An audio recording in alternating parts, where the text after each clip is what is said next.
जोहार झारखंड। आप सभी का स्वागत है eagle IAS the study zone में। तो साथियों, टारगेट जेएसएससी सीजीएल और आने वाली जेपीएससी, अपकमिंग जेपीएससी दोनों के लिए आज एक महत्वपूर्ण टॉपिक पर जो है हम चर्चा करेंगे।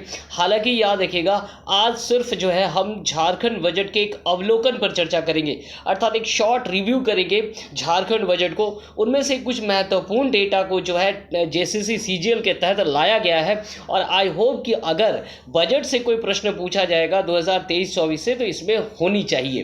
ठीक है, हमारा प्रयास है कि आप सभी को जेएसएससी सीजीएल के महत्वपूर्ण प्रश्नों को करा दिया जाए और आपका जेएसएससी सीजीएल क्या हो जाए, क्लियर हो जाए। जाने से पूर्व मैं आपको बता दूं, मैं गोपाल घोष फ्रॉम धनबाद आप सभी का स्वागत करता हूं हमारे चैनल, हमारे अपने channel eagle IAS the study zone में। मैं धनबाद का निवासी हूं। चलिए आगे बढ़ता हूं और देखते हैं कि आज का जो महत्वपूर्ण तथ्य क्या है हम चर्चा कर रहे हैं। एक बार फिर से मैं आपको बता दूं, हमारा जो चर्चा का विषय है वो क्या है, झारखंड बजट एक अवलोकन।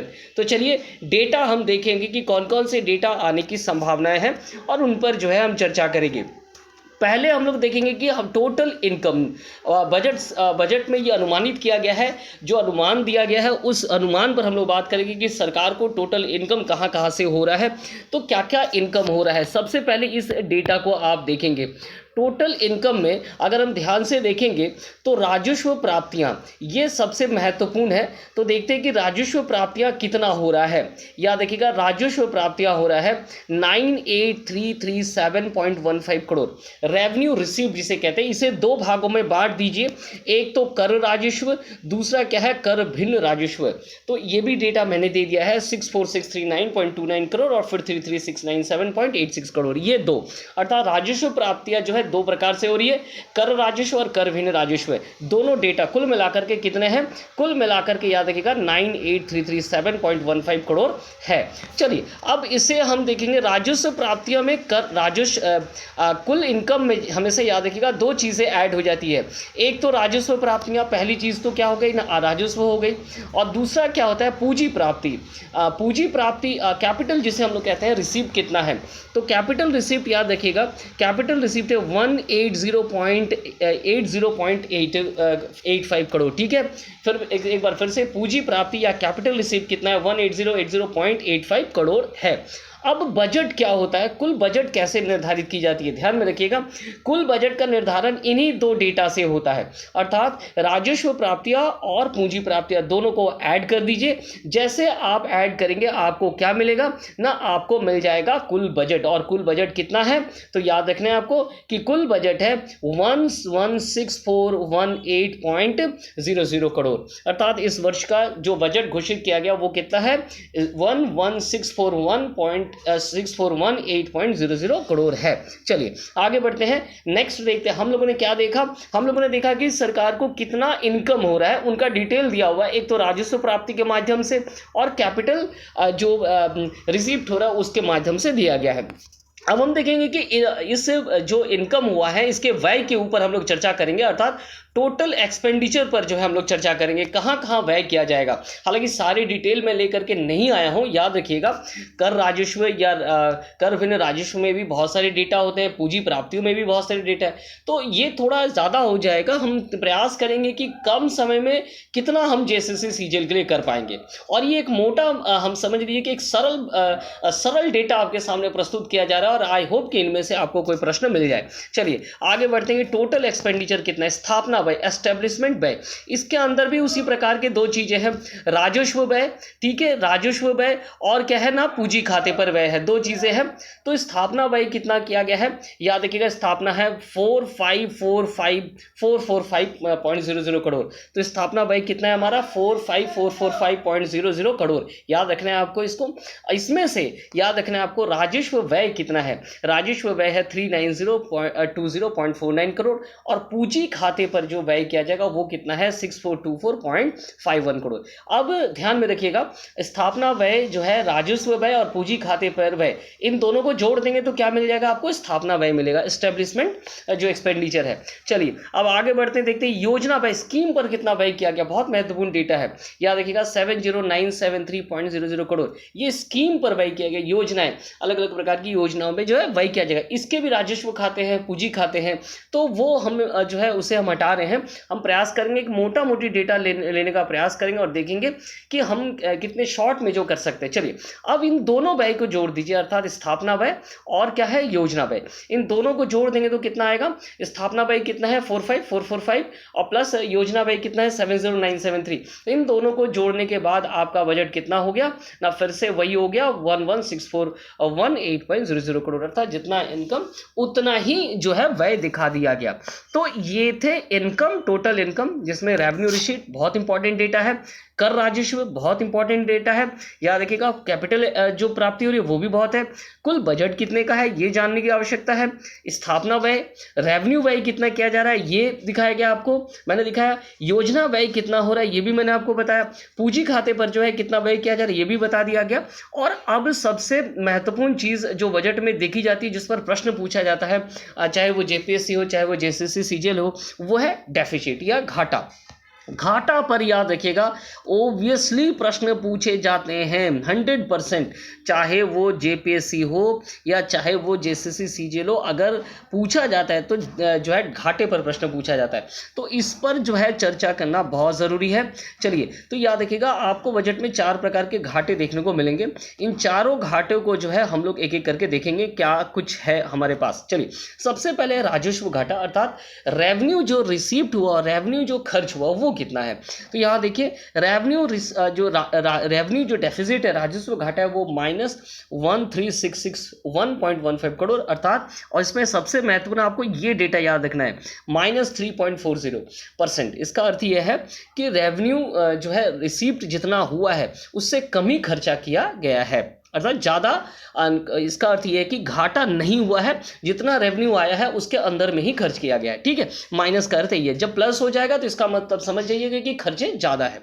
चलिए तो आपको याद रखना है कि राजस्व घाटा बराबर पूछा जाने का चांसेस रहता है, याद रखिएगा इसे।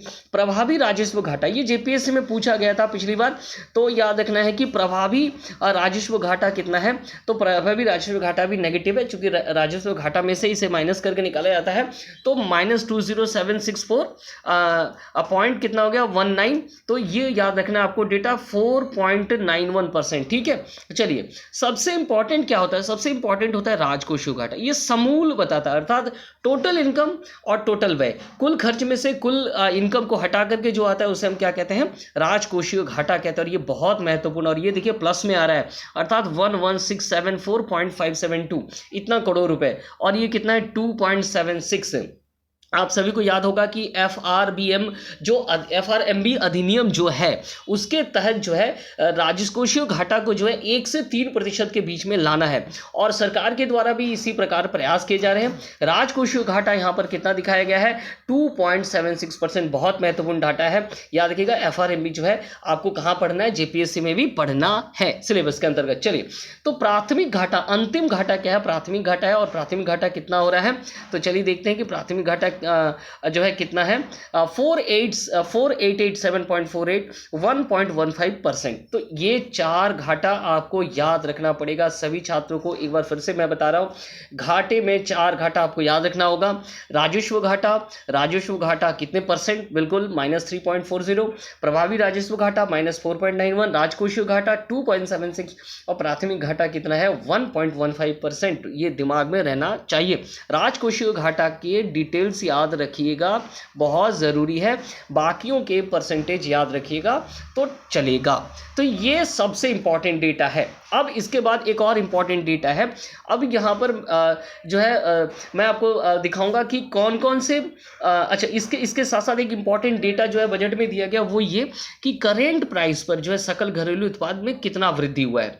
तो जैसा कि डेटा दिया गया है कि करेंट प्राइस में सकल घरेलू उत्पाद में 2022 और 23 के मुकाबले 23-24 में जो है 11.06% की वृद्धि की गई है, ठीक है। और टोटल कितना हुआ है ना 423289.27 करोड़, इतना रुपए जो है माना गया है कि करेंट प्राइस पर क्या होगा, जीएसडीपी होगा, ठीक है। अर्थात सकल घरेलू उत्पाद जो है करेंट प्राइस पर कितना होगा, तो इतना होगा, और उसमें वृद्धि कितनी है 11.06% जो है उसमें वृद्धि है, ठीक है। चलिए तो आगे बढ़ेंगे और देखेंगे कि नेक्स्ट क्या है, ये देखने का प्रयास करेंगे हम। रुपीज कम्स फ्रॉम, ठीक है, अर्थात पैसे कहाँ से आ रहे हैं, इसका एक परसेंटेज हम देखेंगे। हमने तो आपको दिखाया कि राजस्व, रेवेन्यू, कर, गैर कर राजस्व से कितने प्राप्त हो रहे हैं। अब इसका जो है परसेंटेज से याद रखने की बहुत आवश्यकता है।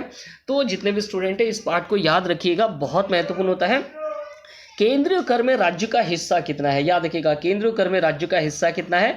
तो केंद्रीय कर में राज्य का हिस्सा है 29.02% जो है केंद्रीय कर में राज्य का हिस्सा।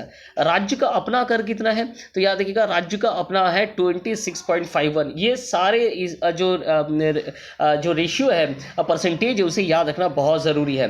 राज्य का गैर कर राजस्व कितना है, तो याद रखिएगा 14.83% है राज्य का गैर कर राजस्व है। ठीक है, चलिए आगे बढ़ते हैं और देखते क्या है। सरकारी अनुदान grant in and, total grant in and कितना है ये पूछा जाता है कई बार, तो याद रखिएगा 14.12% है।